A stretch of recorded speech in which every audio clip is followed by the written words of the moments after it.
3 astuces pour vivre 100 ans. Bon, bien sûr, on ne contrôle pas l'âge qu'on va atteindre, mais on a un impact énorme sur la façon dont on va vieillir et la qualité de notre vieillissement. Première astuce, bouger tous les jours. La sédentarité, c'est vraiment un gros problème. Tu peux être sportif, aller à la salle de sport 3 fois par semaine, mais si tu as un métier qui ne demande pas beaucoup d'efforts, où tu es derrière un bureau, que tu es très souvent assis, tu es sédentaire. Et ce qu'il faut comprendre, c'est que la sédentarité, elle agit par accumulation.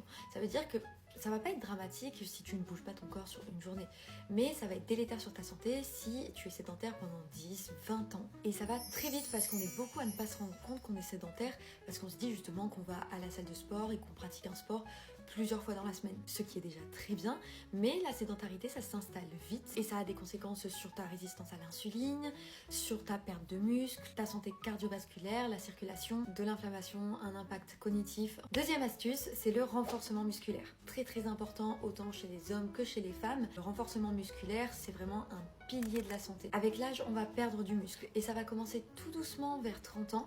Ça va s'accélérer à 50 ans et pour les femmes, à partir de la ménopause, ça va avoir aussi un gros impact. Le muscle, ça va stabiliser tes articulations, ça va protéger tes os, ça maintient le métabolisme, ça prévient des chutes, ça améliore ta sensibilité à l'insuline. C'est vraiment un point très important pour ton autonomie. Et le renforcement musculaire, tu peux le faire chez toi si tu as envie, au poids du corps ou avec l'aide d'haltères, d'élastiques, à la salle de sport. Ça va vraiment s'adapter à ton niveau et à ton profil. Troisième astuce, tout aussi importante, ça va être la mobilité. Peu à peu, on a une perte d'élasticité des tissus, on va avoir de la raideur, on va également avoir moins d'amplitude. Et la mobilité, ça peut se perdre assez rapidement et on peut perdre la capacité à s'accroupir, à lever les bras au-dessus de la tête, à tourner le dos, à se relever du sol.